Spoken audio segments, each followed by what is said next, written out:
Bismillahirrahmanirrahim. Assalamualaikum warahmatullahi wabarakatuh. Kembali lagi dengan kami, sahabat Unmul. Kita kali ini akan mempelajari bagaimana cara pembuatan RPS berbasis OBE melalui platform yaitu ais.unmul.ac.id. Oke, kembali lagi sahabat. Kita langsung saja masuk kepada user dan password yang dimiliki oleh masing-masing dosen. Yang pertama, kita masuk menggunakan user yang dimiliki dosen dan juga password. Tunggu hingga captcha centang warna hijau, lalu masuk kepada sign-in. Setelah sign-in berhasil, kita klik OK. Oke, pada halaman pertama, sahabat, kita akan ditampilkan beberapa menu, tapi yang akan kita pelajari yaitu pembuatan RPS.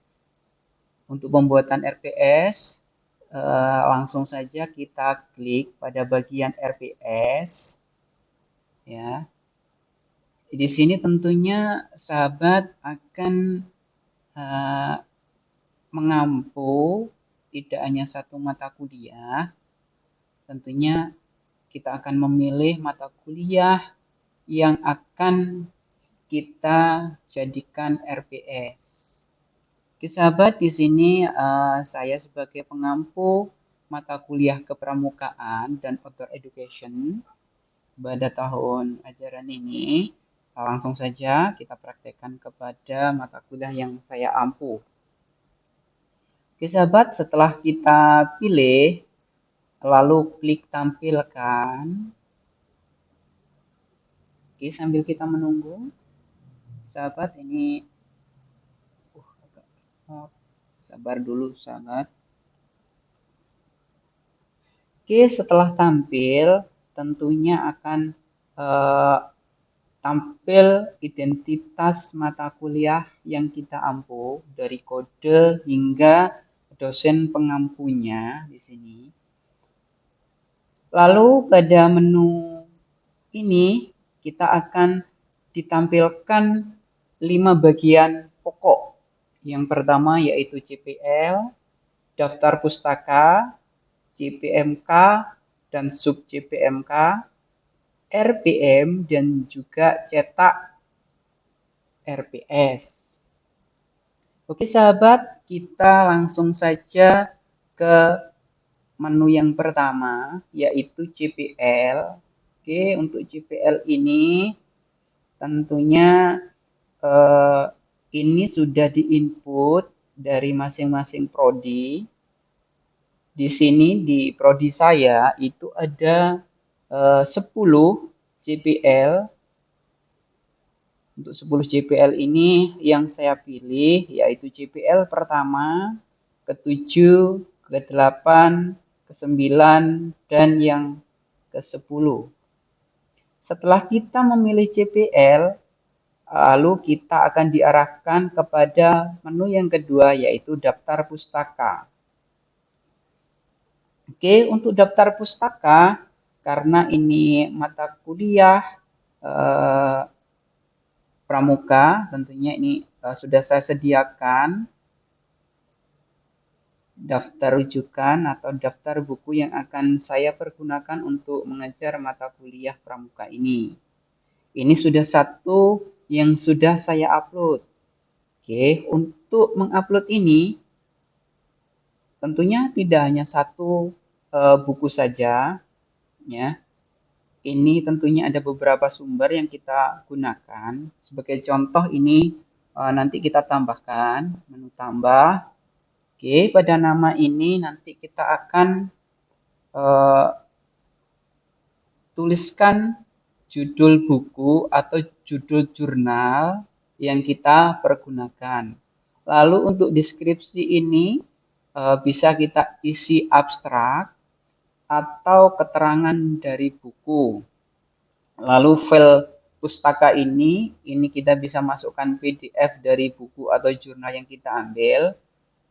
Referensinya atau RIS-nya kita download dulu dari Google Scholar. Oke, kita contohkan terlebih dahulu. Kita masuk ke menu Google Scholar terlebih dahulu untuk mencari referensi. Google Scholar. Oke, Google Scholar. Oke, saya cari yaitu Pramuka.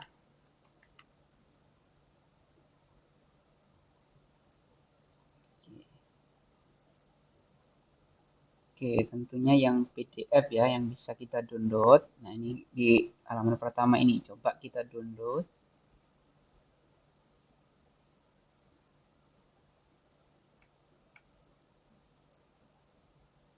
Oke, sabar terlebih dahulu. Kita download dulu. Oke, yang artikel PDF kita ambil dulu. Unduh. Oke, kita siapkan dulu jurnalnya yang sudah kita unduh tadi. Lalu kita siapkan juga listmentnya atau RIS-nya. Kita bisa klik pada bagian tanda petik 2 ini, kutipan. Oke, di sini ada di bagian paling bawah, referensi ini. Oke, kita klik. Nah, ini secara otomatis kita download ya di sini. Oke, setelah kita peroleh itu, kita kembali lagi kepada AIS yang tadi ini. Ya, kita copy saja, lebih cepat ya. Judulnya kita copy. Ini, oke. Kita copy, setelah itu kita pastekan di sini. Lalu untuk deskripsinya kita bisa menggunakan tadi untuk mempermudah ya. Kita masuk saja kepada jurnal ini tadi. Maaf sahabat, ini agak sedikit lambat ya internetnya. Oke, nah kita masukkan saja abstraknya. Kita copy. Kita kembali ke sini, kita kopikan, kita pastekan di sini, lalu kita pilih file yang telah kita download tadi. Saya download ya. Ini yang kita download tadi. Oke, kita open. Setelah itu RIS-nya agar nanti bisa di-download oleh mahasiswa, kita masukkan juga ini RIS-nya. Oke, lalu kita simpan.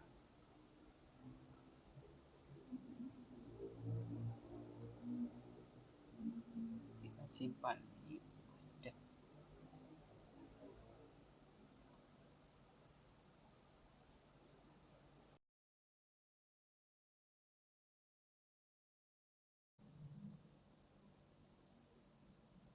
Oke, tadi setelah selesai akan tampil daftar pustaka.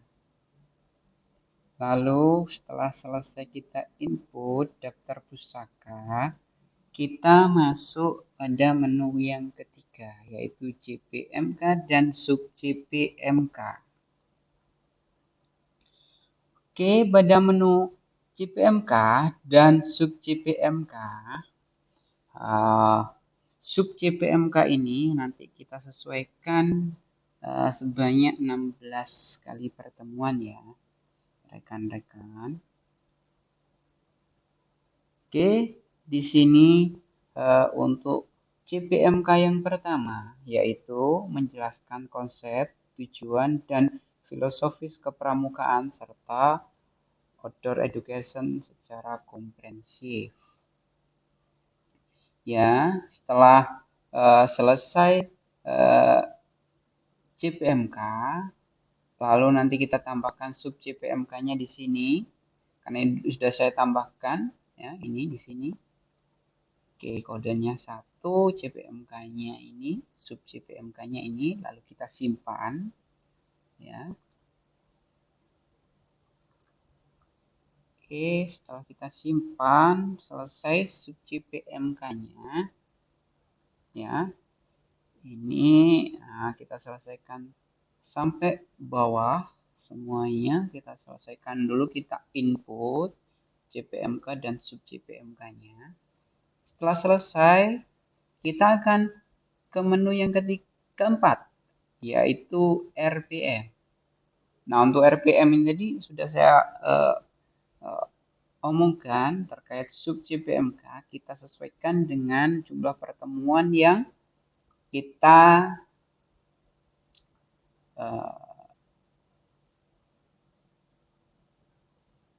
miliki, yaitu 16 pertemuan, ya. Oke, untuk sub JPMK pertama, karena ini saya gunakan ke pertemuan pertama, ya.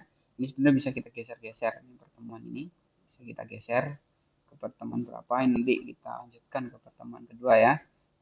Oke, yang pertama yaitu kontrak kuliah, pengantar UPI, konsep kepramukaan, dan outdoor education. Ya, ini pertemuan pertama. Indikator penilaiannya yaitu mahasiswa mampu menjelaskan konsep tujuan filosofis dan seterusnya ini. Mahasiswa mampu mengaitkan kepramukaan dengan konsep karakter. Terus kriteria penilaiannya yaitu ketepatan konsep, kedalaman analisis, ini terserah ya sebenarnya, bisa gunakan 80, terserah ini seperti apa. Kedalaman analisisnya, kejelasan argumen, dan seterusnya. Lalu untuk teknik penilaiannya itu bisa ke tes atau non tes.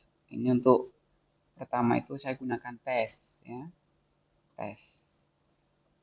Lalu bentuk penilaiannya ini bisa kita proses penilaian bisa, penugasan bisa. Kalau saya ini langsung saja ke penilaian. Terus pendekatan yang kita lakukan yaitu pendekatan pembelajaran berbasis blended learning. Ya, terus tipe pendekatan yang pertama karena pertemuan awal saya menggunakan tatap muka. Terus berikutnya yaitu pengalaman belajar. Pengalaman belajar ketika siswa telah mengikuti pembelajaran kepramukaan ini tentunya yang pertama bisa melakukan diskusi interaktif, kajian literatur, refleksi individu. Ini pengalaman belajar yang diperoleh ketika pertemuan awal. Lalu tipe pengalaman belajar itu melalui apa, ya? Kalau sini saya bisa menggunakan penugasan terstruktur bisa, tatap muka bisa. Sini saya menggunakan penugasan terstruktur. Lalu materi. Materi di sini ada 3 yang saya terapkan, yaitu yang pertama tentunya materi mengenai kontrak kuliah. Kontrak kuliah ini meliputi apa, perjanjian apa yang kita lakukan ketika awal perkuliahan, termasuk penilaian harus ada di kontrak kuliah, keterbukaan. Lalu materi berikutnya yaitu pengantar UPE, ya, karena ini berbasis UPE, ya, tentunya harus tahu dulu mahasiswa konsep UPE itu seperti apa. Lalu yang ketiga yaitu konsep kepramukaan dan outdoor education. Ini materi inti, ini untuk pengantarnya. Setelah selesai kita input semua ini lalu kita simpan. Nah, setelah kita simpan lalu kita klik selesai bisa, atau kita lanjutkan terlebih dahulu pada sub JPMK kedua. Sub JPMK kedua juga sama prinsipnya. Tinggal kita sesuaikan saja yaitu pertemuan kedua. Sebenarnya ini sub JPMK kedua ini bisa kita gunakan langsung 2 kali pertemuan atau hanya 1 kali pertemuan. Kalau saya gunakan 1 kali pertemuan. Lalu indikatornya kita isi lagi, kriteria penilaiannya seperti apa, terus teknik penilaiannya non tes yaitu bentuk penugasan, terus pendekatan yang kita gunakan apa, tipe pendekatannya juga apa. Terus setelah mempelajari sub JPMK ini, mereka akan bisa mempunyai pengalaman belajar berupa apa, kita tuangkan di sini termasuk tipe pengalaman belajarnya. Kalau di sini saya melalui tatap muka. Terus materinya yaitu sejarah dan filosofis kepramukaan. Kalau sudah terisi semua, kita simpan dan selesai ya. Ini kita selesaikan sampai dengan pertemuan ke-16. Oke, sahabat Unmul, kita klik selesai. Setelah klik selesai, nanti akan muncul. Nah, karena ini sudah selesai pembuatan, akan muncul cetak RPS. Pada cetak RPS ini nanti akan muncul ini semua ya. Dosen pengembangnya siapa, koordinator rumpun mata kuliahnya siapa, kaprodinya siapa. Nanti kita tuliskan di sini dan juga kita sahkan. Ini nanti akan terisi secara otomatis karena kita tadi sudah kita tentukan JPMK dan JPMK-nya. Nah, ini tadi pustaka ada 2 yang kita masukkan, buku dan juga jurnal. Lalu rencana pembelajaran yang tadi, nah ini akan muncul sekaligus bobot tadi kita masukkan. Nah, ini tadi kita tidak selesaikan ya, sahabat. Tapi nanti prosesnya akan sama seperti itu tadi. Oke, sahabat, terima kasih banyak. Semoga apa yang saya jelaskan bisa bermanfaat. Saya akhiri. Sekian dari saya.